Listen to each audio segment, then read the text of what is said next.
come a little closer to possibly the lower. I'll move. Yeah, I'll move out of the way, and we can rotate through. Good. Everybody ready? Okay.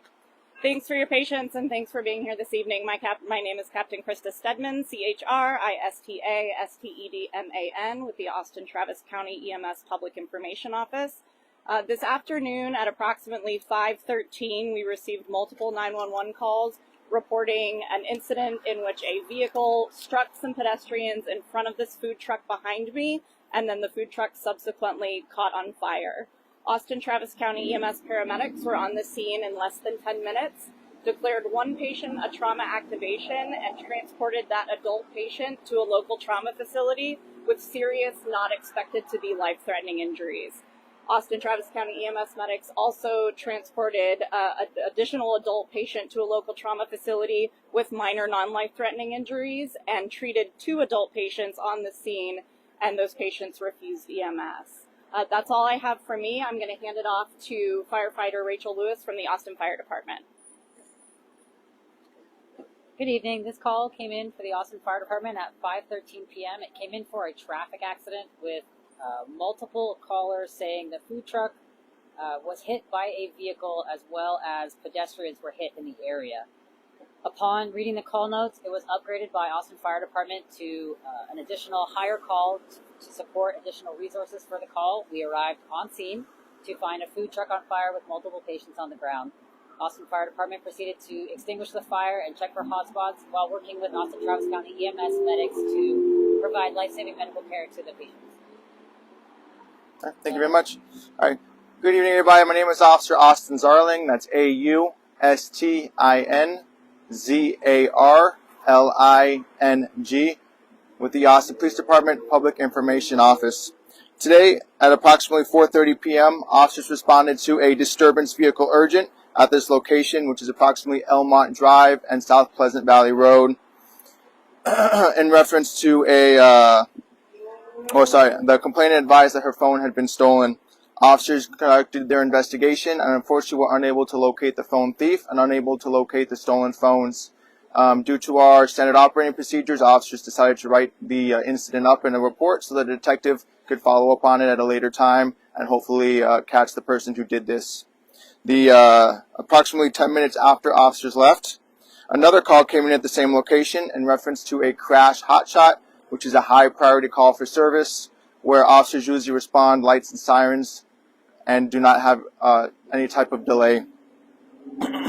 When officers arrived on scene, they located multiple persons who appeared to have been run over by a vehicle, and they also located the food truck, which was on fire as well.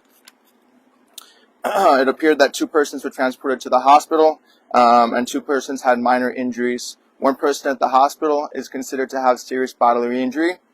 Due to this is being investigated as a failure to stop and render aid crash, as well as an aggravated assault.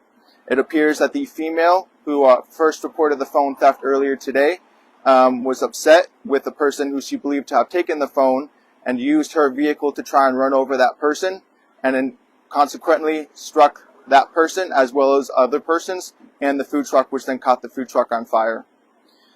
That's all the information I have for y'all today. Do y'all have any questions for any of us?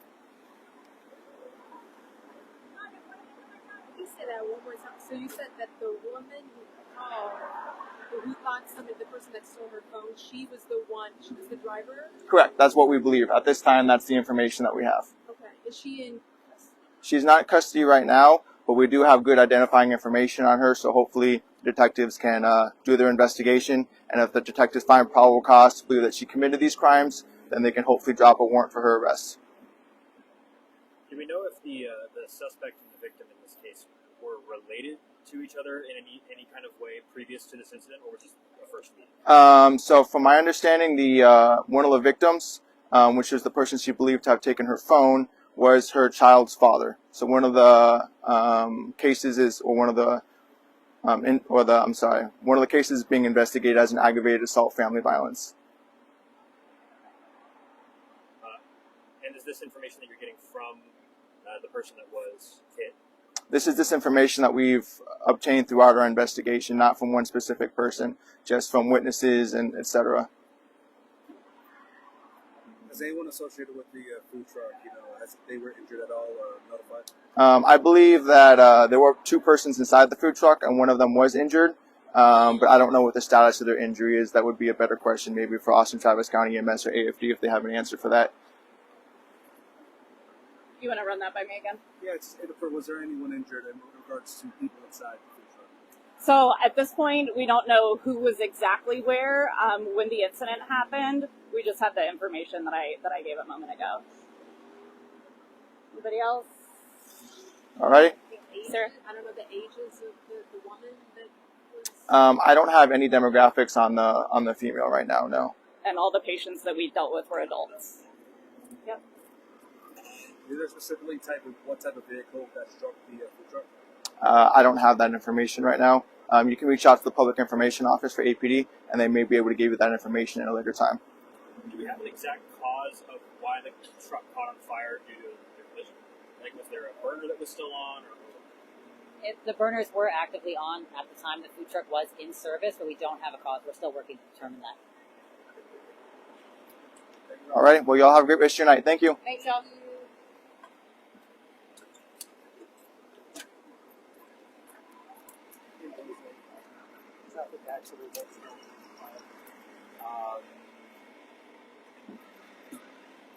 Squeeze it in real quick.